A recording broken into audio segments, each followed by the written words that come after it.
मित्रों, स्वागत है आप सभी का हिंदी आलोक यूट्यूब चैनल पर। मित्रों, आज से यूपी टेट परीक्षा जो है प्रारंभ हो गई है।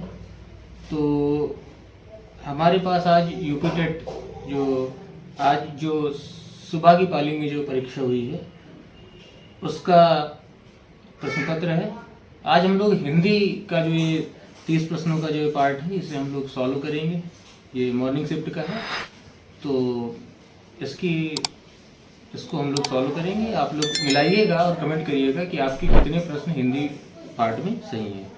तो सबसे पहला प्रश्न है कि निम्न में से पाई वाले व्यंजनों के साथ नीचे तिरछी रेखा के रूप में लगे रा युक्त शब्द को चुनिए। तो इसमें सक्रम हो जाएगा। इसमें का के नीचे जो रा लगा है क्रम में, तो वो रा है जो नीचे लगा हुआ है, तिरछी रेखा के रूप में है, सक्रम हो जाएगा। इसमें मेज पर पुस्तक रखी है, कौन सा वाक्य है? तो ये सरल वाक्य है।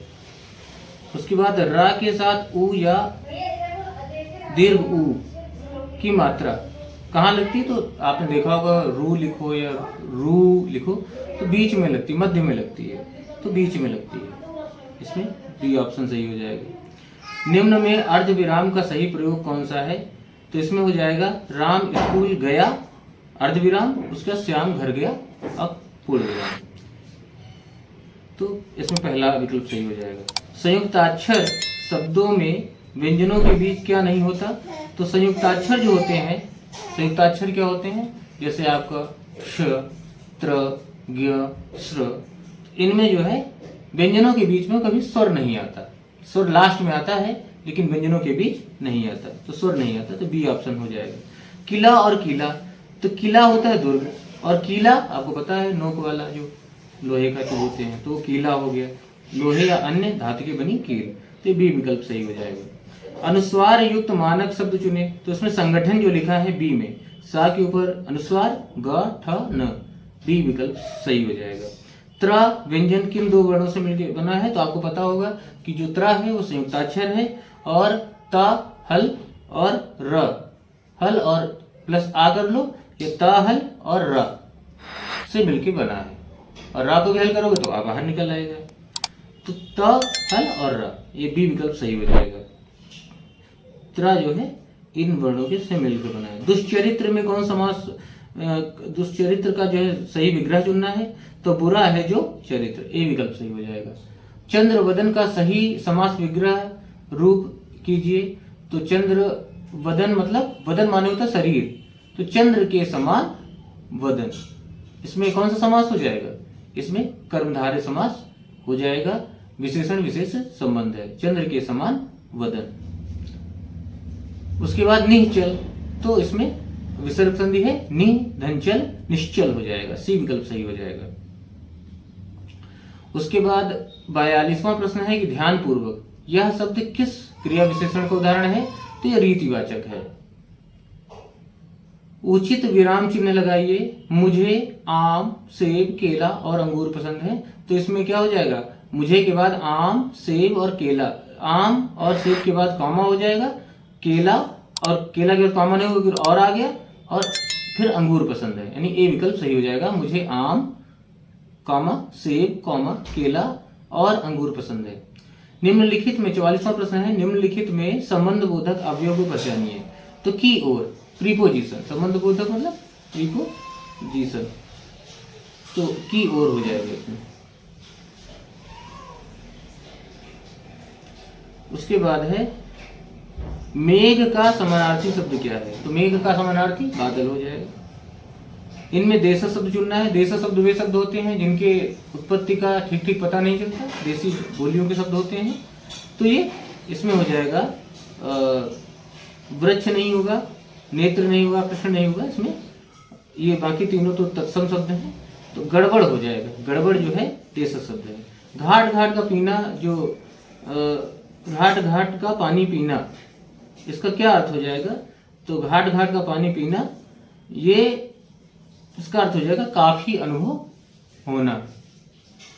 राम धन आलय का संधि रूप क्या होगा? तो रामालय हो जाएगा, पहला विकल्प सही हो जाएगा, ये दीर्घ संधि का उदाहरण है।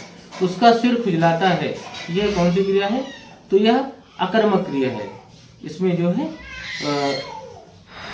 कर्ता के इसमें जो है उसका सिर खुजलाता है, तो ये जो है अकर्मक क्रिया है। उसका सिर ये करता है और खुजलाना इसमें कर्म नहीं है, इसलिए अकर्मक क्रिया है। उसका सिर जो है ये करता है और खुजलाना ये क्रिया है, इसमें कर्म का अभाव इसलिए अकर्मक क्रिया है।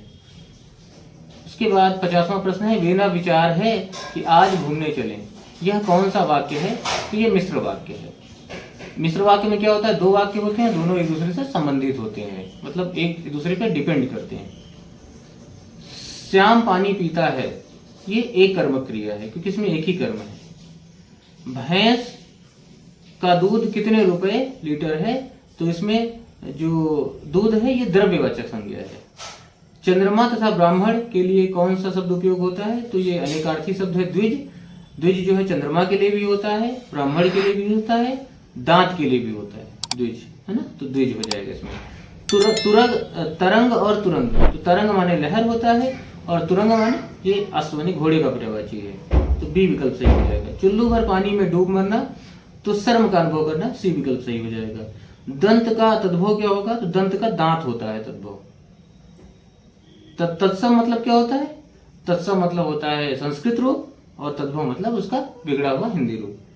फिर महल शब्द का विपरीतार्थ है, तो महल का झोपड़ी हो जाएगा। अब एक पैराग्राफ दिया था, बहुत ही सरल था और इसी के आधार पर जो है आपको नीचे लिखे प्रश्नों को उत्तर देना था। तो इसकी तरीका ये होता है, पहले आप प्रश्नों को पढ़ लीजिए, उसके बाद पैराग्राफ को पढ़िए और उत्तर अपने आप मिल जाता है, सरल रहता है, इससे समय बचता है। तो गद्यांश के अनुसार, मैंने गद्यांश पहले पढ़ लिया था, तो गद्यांश के अनुसार रिक्त स्थान की पूर्ति कीजिए। कलाओं का अद्भुत संसार हमारी संस्कृति की पहचान है, तो इसमें मिल जाएगा सीधा सीधा। गद्यांश के अनुसार उत्तराखंड के ऐपण को उत्तर प्रदेश में किस नाम से जाना था? चौक पूर्णा कहते हैं, ये भी गद्यांश में दिया हुआ है। गद्यांश के अनुसार हिंदुस्तान के अंदर की हिंदुस्तानी कला को जानना किसके बराबर है? तो आधी कहानी जानने के बराबर है, ये बी विकल्प ठीक हो जाएगा। तो ये है यूपी टेट परीक्षा का जो हिंदी का पार्ट है 30 प्रश्नों का। आप लोग मिलान कर लीजिए और बताइए कि कितने प्रश्न आपकी हिंदी में सही हुए हैं। 28 से 29 प्रश्न आराम से इसमें सही हो जाने चाहिए, 27-28 तो सही होने ही चाहिए। ठीक है, तो आज के लिए इतना ही।